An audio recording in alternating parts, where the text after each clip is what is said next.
Hi there, welcome to our THE Campus webinar looking at cultivating creativity in higher education. I'm Miranda Prynne, Content Curator for THE Campus, where we share peer-to-peer advice and best practice in key areas of higher education from academics and university staff all over the world. Now, creativity, there are few words that engender more contradiction in higher education than creativity. On the one hand, creative thinking in the form of problem solving, innovation, and critical thinking is celebrated as one of the most desirable skills for graduates entering the workplace. I think the World Economic Forum included it among its list of top 10 skills for 2025.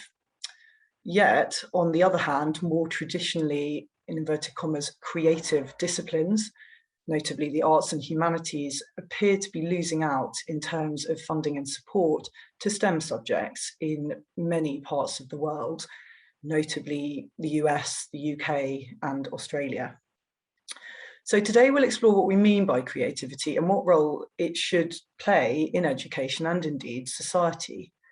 And to discuss this, I'm here with a fantastic panel.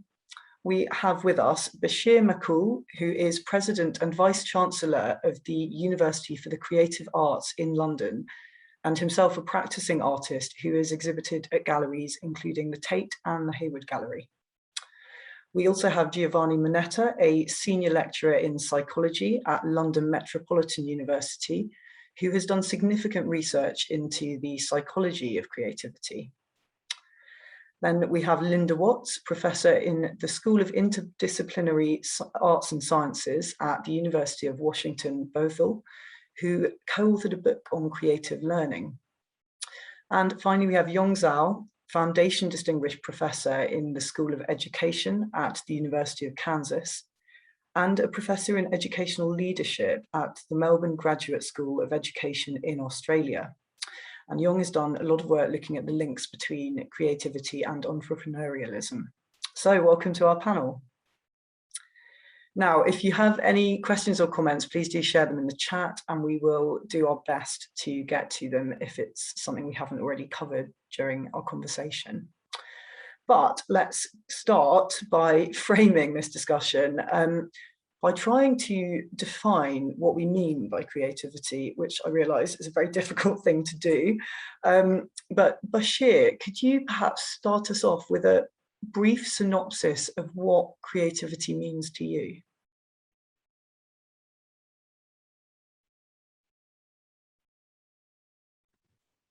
Thank you very much, Miranda, for this introduction.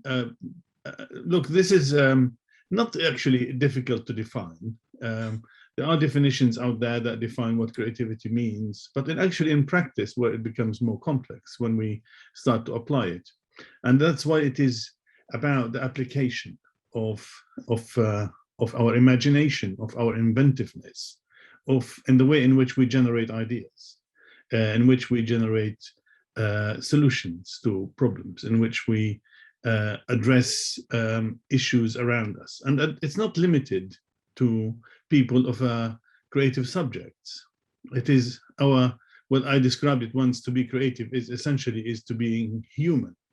And that's where we'll begin with a question of creativity.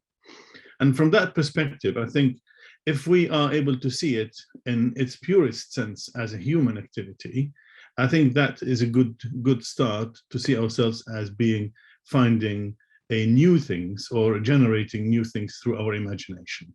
This is probably the purest sense. And I think what we always fall into the trap of being creative, that means being somebody with good craftsmanship over certain activities around the arts and around the production of image making and so on. That isn't necessarily creativity. Yong, would you agree with most of that, or do you have a sort of different take on it? I think that's as a creativity definition, Bashir's done a beautiful job. My concern is really in education. How do you help people become more creative or more willing to be creative? I'm now co-editing a journal for the American Educational Research Association. It's the Review of Research in Education, RE. We just finalized the articles. So we're looking at, over the past several decades, how has creativity been researched? And we're also advocating for democratizing creativity education. That is, we should allow every student to have an experience in education that helps them to not become more creative, but be more confident and more willing to be creative. A lot of times in educational research, a big problem is that education stops children from being creative because we do not reward creative behaviors or creative outcomes. Yeah, and then, I mean, we'll come on to discuss that in a lot more detail, the kind of issue of creativity in education and what can help and potentially hinder. But just coming back to the kind of definition of what we mean by it, Linda, sort of extending, I guess, the question of, what is creativity? Perhaps what would you say are its sort of key forms and applications? Well, I love some of the things that the panelists have said already about generative energy. I think that that's something we all rely on, creativity to bring to our lives and bring to bear in our lives. And I especially like Bashir's idea about it being a part of our humanity. And when I think about creativity, I think about it a lot in the context of application. A lot of the work that I do is involved in helping learners use literature as a way to enrich their lives and their choices in daily life. And so I might work with ER staff and say, how does creativity figure in your encounters with people in that context? So this might mean a capacity to bring fresh eyes to a new or even a familiar situation, maybe a frequent flyer at the ER, and in some sense, an ability to see through soft eyes, especially those problems that are difficult for us, or people who are trying, or relationships that are fraught. Perhaps somebody who has come in repeatedly through challenges of their own choice. And so creativity, I think, involves bringing your humanity to bear in that situation and not viewing things too hastily or harshly. Yeah. And Giovanni, I'm sorry to leave you last for this one, but is there anything you'd sort of add to what has already been said around this subject, as to what creativity is and what it's, I suppose, I would endorse everything that was said before, but I would like to add a little element that I believe that the starting point for creativity everywhere, at work, at the university, in everyday life, in the romantic relationships, has to do with limitations of the situation, impossibilities, difficulties. So in a way, it's a human, a natural, a universal ability and tendency to come out as winners in very difficult spots. At the same time, when we do that, instead of falling into despair or trying desperately all the solutions that don't work in that context, curiously enough, we develop a lot of what we call in psychology positive affect, a sense of energy, of engagement, which allows us to overcome a failure. Every time we try to do something creatively, we will be wrong. So I connect with Young's point, the rewarding, fundamental in education, I think, is to create a safe environment where you can make mistakes, because every time you try something new, you will bang your head against the wall. But there is this nice human factor that we don't know where it comes from, really, which we feel energized when we finally engage creativity. Yeah, which suggests it can be an incredibly powerful tool on lots of levels. I mean, coming back to Yong, really, your points around creativity in education, I guess the next thing I'd like to tackle really is around this idea of, can creativity be taught, and if so, how? What, you know, strategies could help with this? So could you expand a little bit on sort of the direction of travel that you were talking about before? Well, I hold the view is that creativity itself cannot really be taught, but it can be killed. So the idea is that we kill creativity a lot. I think because creativity is not only about whether you can be imaginative, whether you can come up with novel things, it also has to do you dare? Do you have confidence? You know, the creative self-efficacy is really important. To say, if you look at students in schools, we reward students for knowing the answers to known questions in our schools. So even when you go to college, higher education, it's already too late. A lot of children, they are in college because they've killed their creativity, or they've kind of withhold their creativity, because they said, okay, in order to get A's in your GCSE or SAT scores, what you're doing, you're giving certain answers to certain questions in certain ways that's desired by the authority. And then that's the best reward. So that's why in college, I was really thinking about, you talk creativity in higher education might be too late. And actually, if I joke about this, in China, all the senior people recover from the creative potential by after their retirement. So everybody go dance on the streets. So that's how they recovered from the creativity loss. So I guess what you're saying is that an education system which is too prescriptive can do quite a lot of damage, or encourage people to limit their sort of creative. Yeah, thoughts. Practically, Miranda, every education system is prescriptive. You have a curriculum, you have standardized testing, and by the way, in the UK, for example, and in many other countries, it's getting worse. Students in K-12 are tested every year, and then students are held accountable to advance based on those tests. So there's very little expression of individuality, individual passion, and individual innate abilities. Yeah, so Bashir, can I pass this one over to you? What would you suggest could be done within the forum of higher education to try and widen students' sort of ways of approaching topics, so that they can feel the freedom to be more creative in their approaches again? Well, there's no simple answer to such a huge, complex scenario of humans' behavior in some ways, because this is all about us responding to situations. Well, creativity, if we call it a process of applying our imagination, then yes, it can't be taught, but it can be nourished. And to do that, you need to set up the right conditions for it to actually flourish. And in order to do that, yes, curriculum could be part of that, although it might seem to be prescriptive.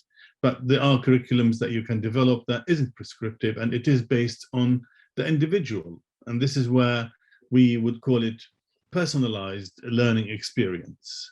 And that's where we can best allow individuals to work with themselves or support these individuals to work with their abilities, with their speed, with their attitude, and their passion to develop themselves into becoming more creative. Because it is about setting up those conditions to allow the individual to be able to engage with the generation of ideas, through the use of their imagination.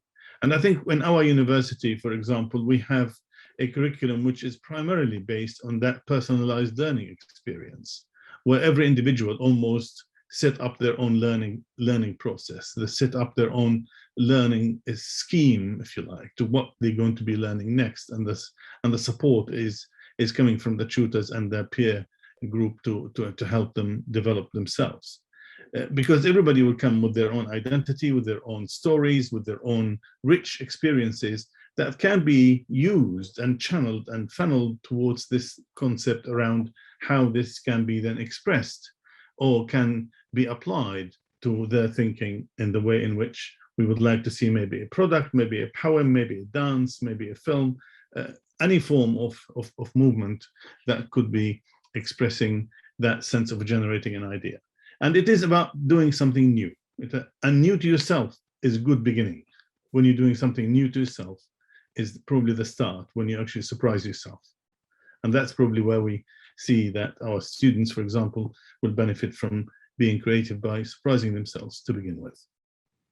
Yeah, I suppose that takes an element of courage, arguably, especially in an education system where you've been trained that one specific answer is correct. So do you think this personalization, is that partly also about freeing students of this of fear of failure and encouraging, I mean, are there sort of specific pedagogies or techniques that can do that and encourage more experimentation, I suppose?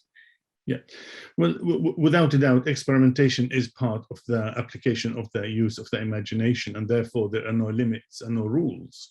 And that's when you're working with creative subjects, it's easier than other subjects because the rules can be broken in order for them to be actually rebuilt and remade. I think one area in which we found very useful is when people actually work with without having to conform to preconceived ideas or preconceived practices. Like, for example, the biggest thing that we have is about this globalism or globalization or globalism, I'll call it, of how we consider what are the notion of aesthetics and how it's perceived. So far, in most European countries, we have got a very traditional approach to use and understand and absorb as well as consider aesthetics. And therefore, we have got almost a book rule of how you draw certain things, or you can make abstract painting, or you can do certain things. There are rules, what is acceptable, more or less. Yet we assume that this is all about freedom. Well, it isn't. We are limited already by history, by tradition. And instead of being traditional, I think the approach is to respect tradition, but to move forward to do something really that reference tradition rather than be it. Yeah. And then I suppose moving this into the context of, Linda, your kind of interdisciplinary focus, again, have you found specific teaching techniques and pedagogies engender greater sort of creative thought and creative thinking than others? And if so, can you sort of share some insight on that? Well, I have. I think one of the challenges we face is that in our efforts to make our work as educators transparent, we sometimes lose track of what makes it powerful and valuable. I sometimes joke with my teachers in training and say, you know, the easiest learning to assess is low stakes, low impact practices. High impact practices are a lot harder. Creativity, I think of as associated with higher order thinking skills, high impact practices, and it's a little bit elusive. And so there's this notion we have sometimes as teachers that the goal is to make things seem orderly and transparent and predictable, but that can hollow out learning into a kind of rote process of procedure and it's kind of regimens of thought and practice. And so something as simple as truly open-ended questions and to avoid the kind of preformed, prescripted outcomes of activity, learning activity, I think is useful across the disciplines to avoid a situation where people can just sort of say, well, just tell me the answer. I'm very troubling for students who always want to know the final answer to a question, because they'll be frustrated endlessly by me in that regard. Yeah, and Giovanni, I'm keen to pass this on to you. Actually, Linda touched on assignments there, kind of high stakes versus low stakes. Now, again, this brings in this idea of potential fear of failure or kind of risk taking and maybe not, getting the answer, again, in inverted commas, correct. Do you think, therefore, part of the key of fostering creativity is in almost creating a kind of low stakes environment where there is less perceived risk to explore? I believe it's we have to go back to a humanistic approach. It's very much in the hands of the teacher there. And I can give you a very simple personal example that I think Jon will like. I started teaching very late in my life, in 1996, and I did it in Hong Kong for the first time at Chinese University of Hong Kong. And I was only among the 2% of teachers who were teaching in English. All the other ones were basically teaching in Cantonese, and even fewer than 2%. The first thing I did in a personality class, I created an assessment, and I wrote down in the marking criteria that a third of the mark would have been given for creativity. It was chaos in the classroom. That semester, I got the worst course evaluations in the history of the department. But after 2 years, the students loved it. So the university gave me the award for the best teacher in the social sciences. Actually, I wasn't the best teacher, but the one who had the best improvement they've ever seen in life. So we had a conflict. They thought that I was trying to trick them into making mistakes and judging them. And then instead, I started seeing coursework was really good. And the creativity was in action. I asked them to go a personality profile of a person they knew, and to use all the tools of the module to try to understand. And I saw beautiful coursework semester after semester. So there is a fight. Lately, 1 month ago, I was asked, I was forced to give an essay, which is the most boring task you can have possibly. The student asked me, how would you structure the essay for his answer? I said, I wouldn't, because I'm not good at writing essays. I dislike them, but I hope you will make my marking really enjoyable. Surprise me. Get into it, and for me, anything you say, it doesn't matter if I agree or disagree, but it has well constructed, and if you enjoy doing it, you will see better results. So it's a fight. I don't think it's something that we can do with a recipe, with an algorithm. There is a lot of going on with individual differences also among teachers. Yeah, and then following on from that, you've talked quite a lot and implied quite a lot around sort of how creativity can result in some really kind of exciting things happening, which I guess could span any discipline. So just in very broad terms, how do you think, and also from a sort of psychological perspective, how do you think creativity can sort of aid learning and research across any subject, really? You're asking me, right?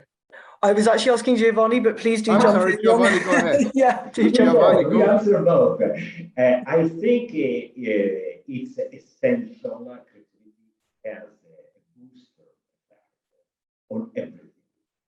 Even when it's, because I was emphasizing before the need for creativity in certain situations, but even when there is no real need, but the mind ventures there, and there are mistakes, and there is discovery, the individual is functioning so much better.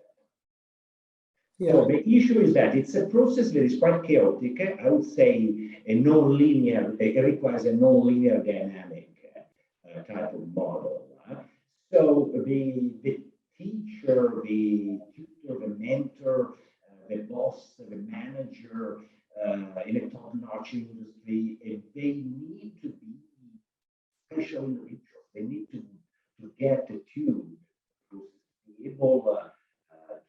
supervise, to monitor, and not to punish and possibly reward. I think the major reward is to show to the person who was creative how much better that person. Fab, thank you. Jon, do you want to jump in? Oh no, I thought you were just calling me, but I just want to add that the creativity, the creative process itself is excitement. It's great. It's about human creation of knowledge. I also just want to add, because most of my research is in K-12 schools, not necessarily higher education. But one big piece of that is right now, when Bashir talked about personalization of learning, I actually wrote a book about that, but I called it personalizable education, because personalized is done to students. Personalizable is done by students. I think right now, personalized learning, individualized learning, I mean, in the UK, there's a lot of conversation. In the US as well, there's another version of personalized learning, which is pretty bad. That's been done by machines, by computers, and they're setting the software in the K-12 schools. So what I've been advocating is how do you drive students as self-determined learners to bring their uniqueness, their passion, to develop them as individuals. And now this actually, as a broad sense of creative education, we may say different cultures have different views of this, different systems have different perspectives. But I just want to add one last thing. I'm glad actually you have people from STEM. Creativity should be in any field and every field. It's not called in a creative subjects. Yeah, absolutely. I've read quite a lot of interesting opinion pieces recently, which criticize this idea of a separation between humanities, arts, social sciences, and STEM, as there was, to quote someone saying, it was very 1990s, which seemed to sum up the opinion of a lot of people in that area for the reasons you outlined. Just sticking with you, Jon, I'm interested to ask how you feel universities on an institutional level, so university leaders and I guess other sort of senior support staff, can foster a creative culture generally across campus or across their institution, I should say, since a lot of people are not on campus right now. And that takes in, faculty as well as students. Do you have any thoughts on that? Well, I've been at university. I've been in many universities for a long time, so I have some thoughts. I think the first thing is for university leaders to recognize they are not preparing a workforce, they're preparing individual talents. Every student is a talented individual who can be creative. I don't think that's passing down through the whole profession. In many places, we think we're preparing a workforce for a profession, therefore they have to comply with all these rules, these courses, that courses. That's the first thing I think we need to do. So second thing I think we need to do is to create centers or institutes for students who may not fit very well within the discipline or the courses to have a place to go. That is, I mean, this applies to to schools in general. If a student does not fit well with something, but it's in your school, they should have a place to go that may gather a group of individuals. Again, I don't think creativity alone itself is really the biggest thing. It has to be combined with knowledge, with discipline, with all those things. But that information, we need to allow students to be able to gather, find places to live. This is what I'm thinking right now, what they can do. By the way, actually, finally, I would like to say, I think Bashir said it's global. Today's online allows our students to be globally connected, to serve globally using their creativity and uniqueness. Yeah, and actually, Bashir, I'd love you to add to this as someone who is indeed a university leader, and clearly a university which is focused all around, what would traditionally be considered creative subjects. I realise that is not to say STEM cannot be creative too. I don't want to give that impression, but yeah, I'm interested to hear your thoughts on how you, foster a creative culture across the institution. Can I just declare to everybody that I do not think or believe that creativity is limited to those who are actually engaged with the crafts and the arts, okay? It is indeed required for every researcher and everybody who is doing something, no matter how old or which culture they come from. I just want to make sure that I'm declaring this, because it's quite easily, I could easily be slipping into this idea of, because I'm running a university with creative subjects. We have a business school, for example, that specializes in the creative industries, which is different than being creative, and so on. So I think what I would like to say about how education could be helped, I would like to give two examples, which is essentially is around discovery, and research is where we actually begin.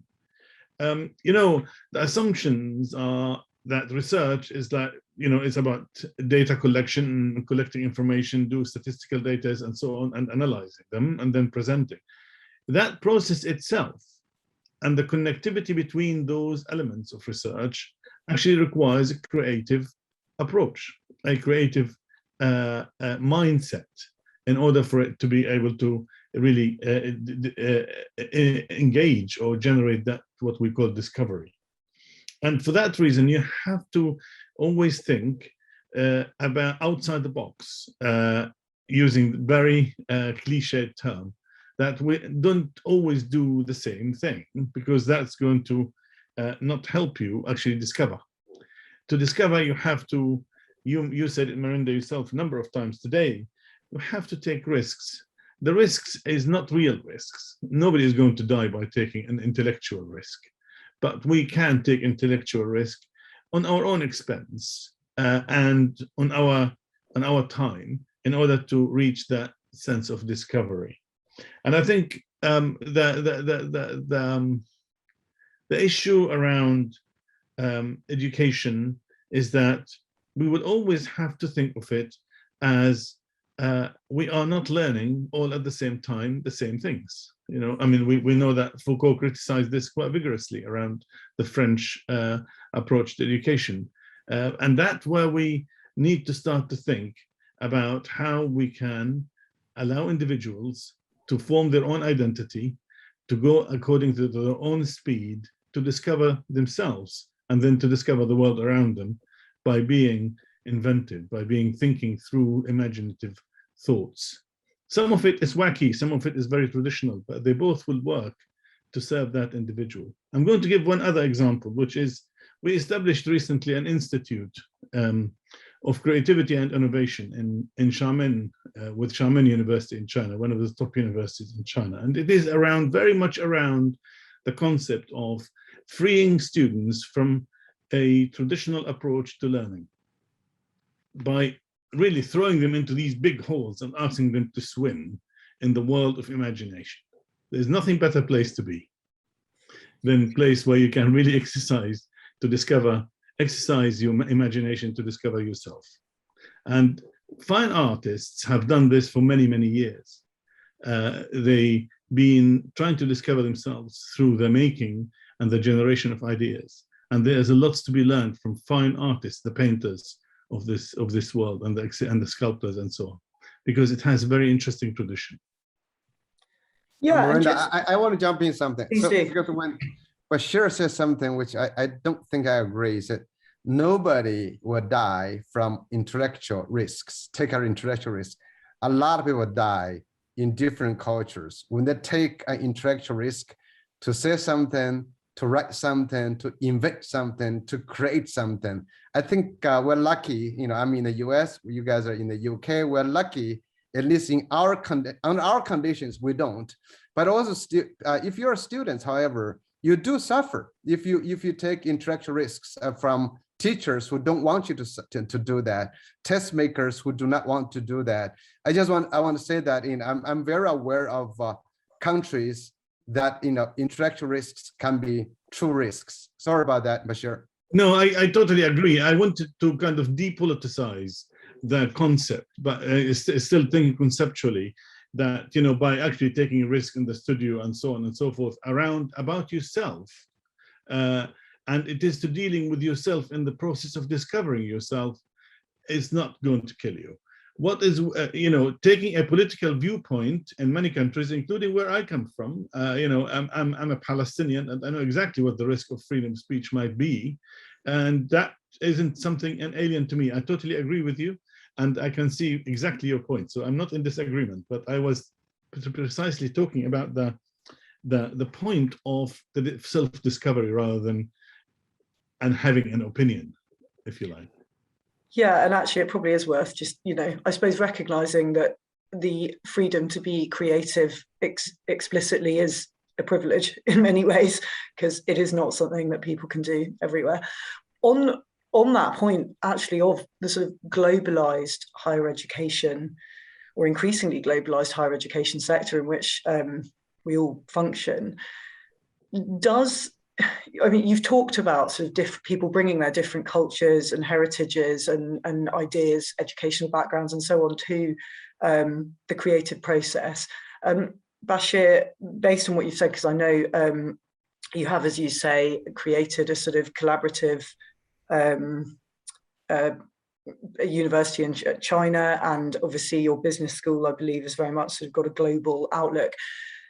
Does the approach to teaching creativity, if that's the right phraseology, vary across different cultural boundaries, or is the way you deal with that this idea of personalization, of allowing the students to lead it? Do you think that answers that challenge? I think, to be honest, there is nothing more interesting to watch in my career, how different cultures behave differently around issues of risk-taking, whether it is to do with self-discovery or to appease others and surprise themselves and surprise others. There are certainly different ways and different approaches to the way in which we conduct ourselves in that process of discovery, from which culture you come from. If you are coming from a particular culture, and I'm not going to name names because that would be unfair, because things are changing all the time. Some cultures, mistakes are a big thing. You can't make a mistake. If you made a mistake, you are doomed in front of your classmates and in front of your teacher, and a mistake is a big thing.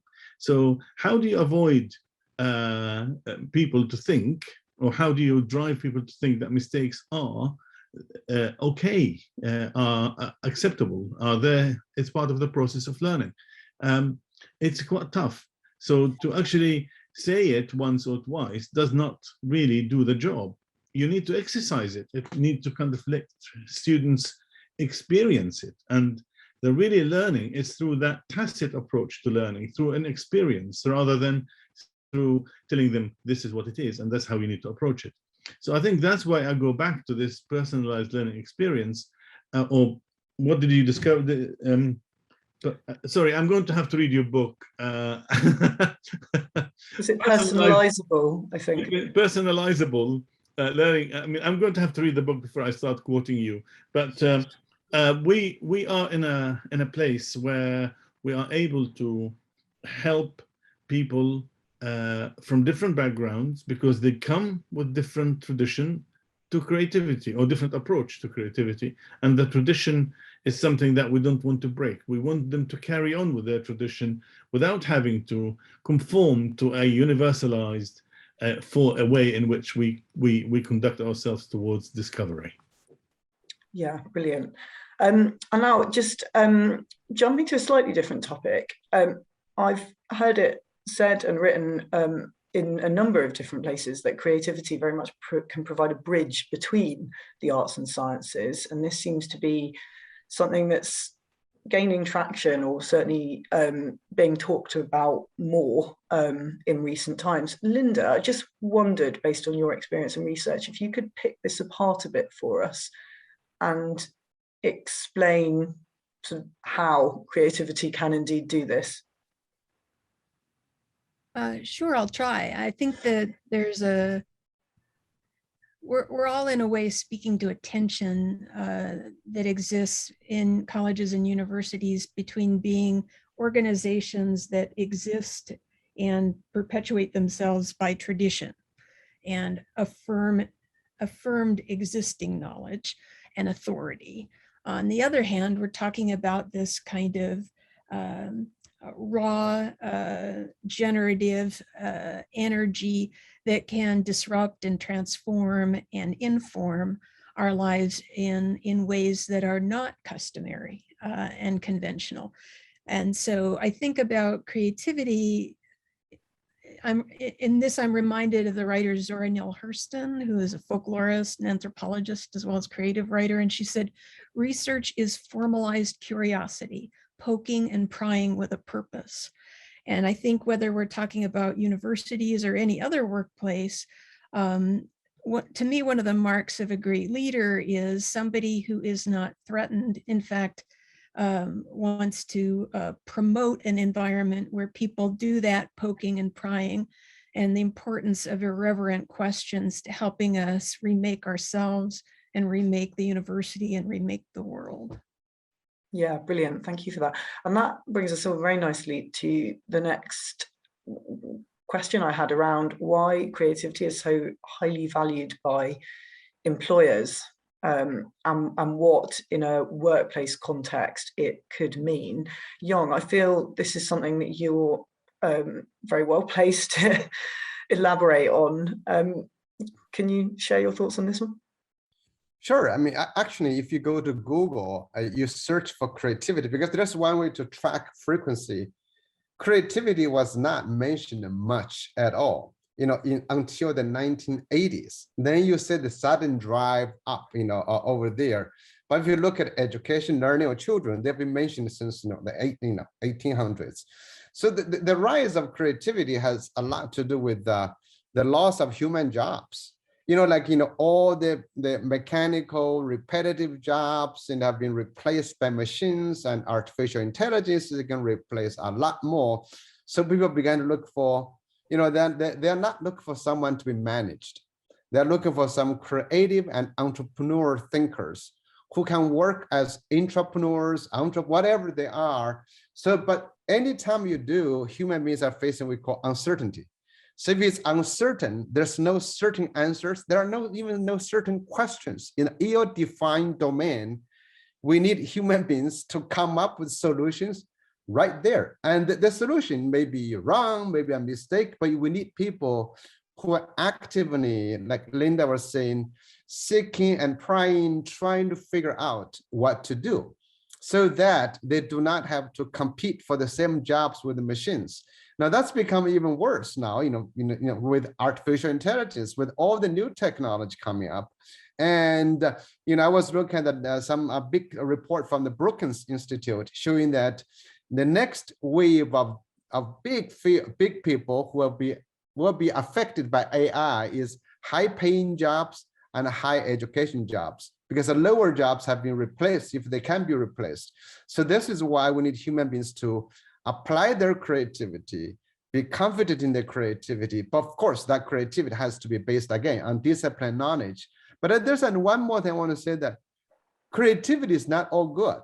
We got a lot of bad creativity going on, different ways to rob a bank, different ways to hack a system, to do all those things. So we need to think about ethical, green creativity. A lot of things are invented are bad for society. If you think about this, there are really a lot of bad inventions, let alone those bad people who are quite creative. Yeah, it's a very good point. You've talked there around the potential impact of technology, in this instance, in its impact on potential jobs in the workplace, and therefore creativity, I suppose, is almost like a protection against the sort of advance of AI into human roles. But the flip side of technology, and Giovanni, I'd love to pass this one to you, is how can, in the context of universities and teaching and learning, how can we ward off the risk of technology homogenizing rather than encouraging creativity? So that could be in teaching, for example, or indeed it could be in just, is it more difficult to spark creativity across a screen? What would be your approach to sort of get around that? a bit connecting also to the previous issues, I would say that we need to become, all of us, craftsmen. We have lost the craftsmanship.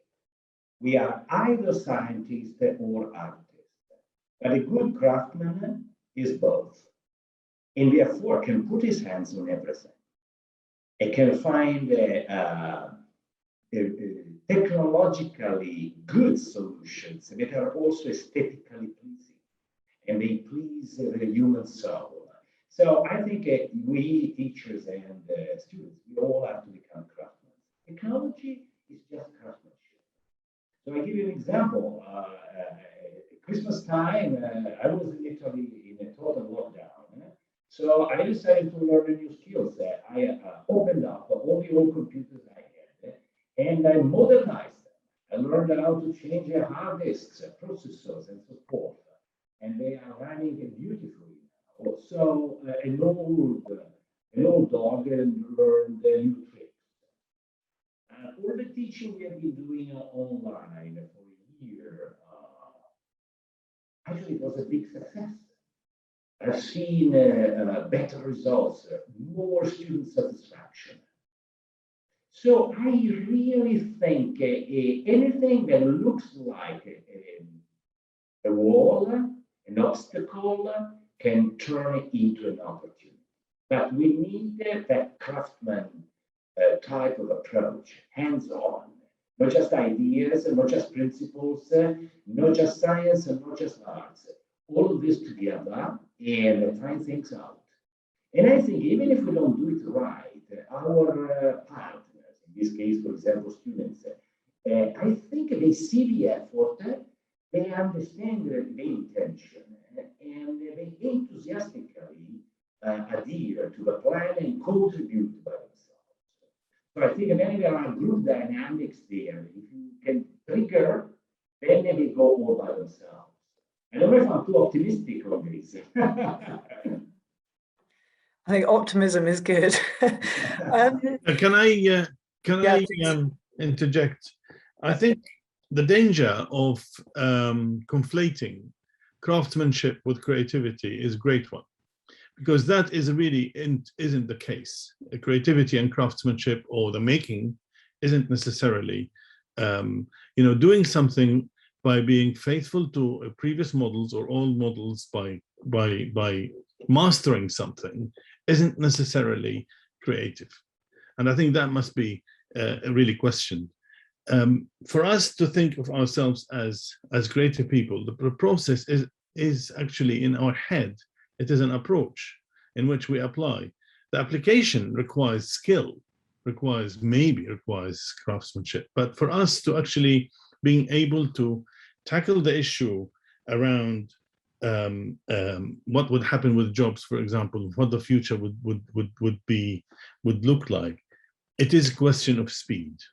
And I think this is where we need to start to think about how we are able to respond as creatively as we can to this notion of speed, in which we don't know what is coming next. Maybe some people do, but I don't. I don't think many people do. But that does not require craftsmanship. That requires us to be perceptive and to think and to continue to think creatively in order for us to respond and to lead our way of life in which we desire to live. Yeah, and demonstrate. Can I add something, Miranda? To Bashir's, I just want to bring out, I'm sure you're all aware of this, maybe you are, James Kaufman and Ron Bagetto, who is co-editing the journal with me right now. They came up with this, the 4C model of creativity. For example, so at what level? For example, you have the tiny C. That's everybody can do the tiny C. Everybody, you invent a little thing, you add more things to your cocktail, you add something to your dish. Everybody can do that. Then you have the small C, the little c, and the big C. Big C is like Albert Einstein kind of C. So this process, the professional level creativity, which means you're doing something, you're affecting a profession, you're changing something. I think we need to do that, because when people say, yeah, everybody's creative, Yes, everybody is creative, they can do their own way, but is that creative valuable, useful, meaningful to somebody else? And at what level? I don't necessarily agree how you define the 4 C's, but I think the way to think about that is meaningful. It sounds like that might be quite tied to the application of creativity, because one could be creative for the sake of it, or with a specific problem in mind that you're looking for the solution to, potentially. Would that be an interpretation? Well, it's just a way to think about the different levels of creativity, because a lot of times when we talk about creativity, we sometimes get confused is at what level, what's more meaningful, in that sense. I think it's just a good way to think about different levels, from tiny, to pro, to, all those kind of C's. Yeah. And I would find it very difficult with this notion of slicing creativity into different segments. That's typical social science approach to trying to define something that is rather elusive, as we all agreed. I think I would find ourselves far more productively thinking about creativity as rather than the 3 C's, thinking about it as individual. Yeah. And I think that's much more productive way of actually considering it. And just on running on from that, Linda, I'd love you to step in here.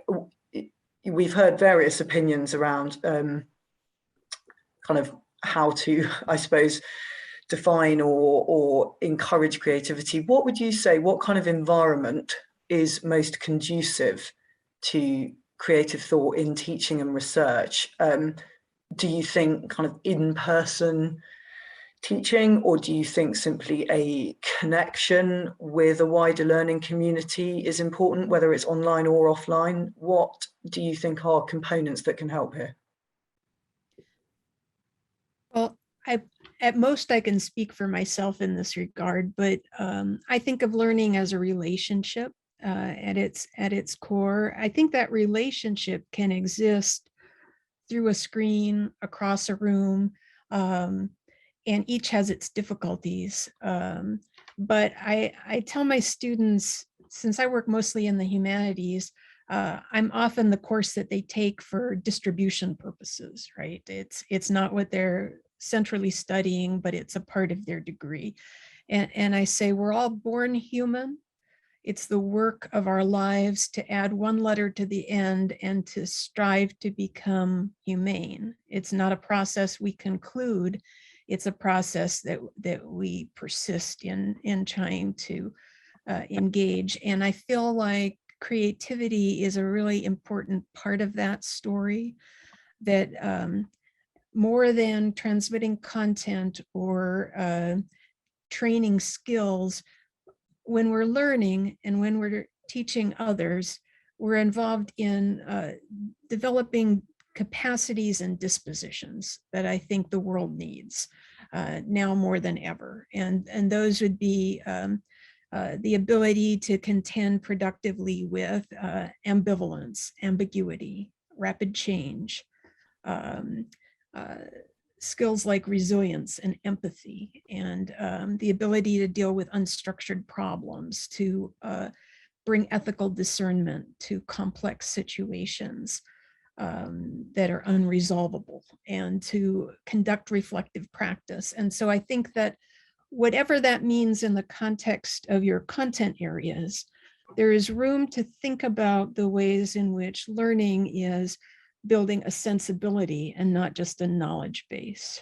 Otherwise, we're just the information and the feats that we can perform with it. I think we're a lot more at our best, and we need to be. Yeah, so I'd be keen to maybe open this up then to the rest of the panel.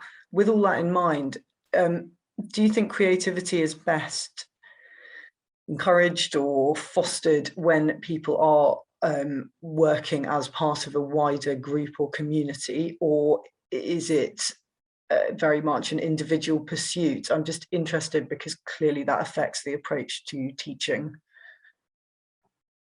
I mean, Linda, do you want to kind of add anything based on what I've just said, or does anyone else want to jump in? I'll let the others have a turn. Jon, what would be your thoughts on this? Well, I think it's both. It's that you definitely have creative desires, creative courage, creative capacities, and your knowledge. But that creativity can be further supported if you're with a more creative group. That's why we look at what we call talent hotbeds, in different parts. Look, Silicon Valley, everybody pretends to be inventing something, at least that's what they do. If you go to probably New York on Wall Street, everybody's inventing some financial ways to make more money. And if you go to probably like, China actually now, a big thing is everywhere trying to become the best singer star, so I think if you are with a group, the culture can promote, can support that. So if you have a creative culture on campus, your schools are going to be more creative, more people, and more creative people attract to that. But again, I want to really highlight the idea that creativity needs to be combined with disciplines. There's knowledge. You cannot just say, oh, I'm just creative, that just does not work that way. Yeah, and then very briefly, because we are actually nearing the end, Giovanni, I'd just quickly like to get your thoughts on whether you think creativity can be a useful vehicle to aid well-being. I say this after a year and a half in which many people have been struggling, faculty and students. Do you think creativity can help? I think it was the crucial factor. Together, I've seen some research data, together with something else that I like very much, that it is related to creativity, but it's not creativity in itself, which is flow. So this phenomenon of extreme concentration, ability to cut out the world and to focus. Now, flow can work for 10 minutes, 20 minutes, 30 minutes, 1 hour. Then we come out of it and we are perhaps a bit tired and we have to reorient our activity. At that level, I think creativity was very important. How to substitute, how to enhance our experience. Also creativity on how to handle our body and our mind. I think I was surprised that, for example, my university environment, my smaller group, my colleagues were remarkably resilient. And our relationships have improved considerably, and we have become much more creative in that situation. We are exchanging experiences as we never, we didn't do it, for years when we were seeing each other. And students were much more proactive in the chat room than in the classroom. To the extent that at some point I remember some students telling me, stop answering questions, stop interacting with students in the class, which I thought, oh, this is terrible, because some students were disoriented. So here I go back to the issue that we were dealing with before, is that not every student is equally ready to jump on board. Yeah. So it can be more, creativity can be more beneficial to those students who are ready to jump. Others that have already introjected the reward structure the young was talking about. So they may already think, oh, no, I don't want to do anything creative because it's bad. And in that case, well-being wouldn't be helped much. Yeah. Brilliant. Right. Well, we have literally 2 minutes till this has to close. So I'd just like to offer each of you a sort of very, very brief chance, if please, to stay within our time. I'd just like to hear from each of you how higher education leaders and indeed faculty, academics, how we can communicate the value of creativity or how universities can do this to policymakers and society more generally in an era when this does seem to be sort of getting pushed into the sidelines quite a lot. Bashir, do you want to start on this? Well, this will take more than the minute, but no. I think what I would like to say is about allowing the students to be a part of the way in which their learning is conducted. So co-create your learning, co-create your teaching with the students. I think that's probably a fundamental part. We can talk about hundreds of other things, but this is quite fundamental. Okay, brilliant. And can I pass across, Young, to you for any final comments you've got? I just want to emphasize the idea that students should be the partners of change and owners of their own learning, so they can collaborate with what Bashir was talking about. Yeah, great. And Linda, do you have anything to add? I think somebody in Q&A was asking, you know, what can we do today or tomorrow? And it's a small thing, but I think demonstrating our openness and receptivity to something that is very in the moment. I think as educators, sometimes we get lost in our own lessons and kind of restrained by our own rubrics. To open up and one day come in and say, based on what you're saying, I'm wondering if we ought to do something different than what we'd planned. And actually that raises the energy in the room and people are available to it. But we first have to open that possibility. Great. And Giovanni, just a few seconds till we need to close up. So do you have anything to add? Yeah, I agree entirely. It's a systemic, there is the need of a systemic change. And people like me who have been in education for too long a time have to settle. They need to become younger in that. And change assessments and possibly sometimes even changing small details of assessment can make a big difference. So it's not necessarily a big revolution. It's just a movement that has to start and grow with time. Yeah. Brilliant. Well, look, that's all we've got time for. Thank you all so much for sharing your expertise and insight. And anyone wishing to delve further into creativity in higher education, we actually published a spotlight collection filled with advice and insight on embedding creativity into your teaching and research on THE Campus. So you'll find that at timeshighereducation.com/campus. Thank you very much. Bye.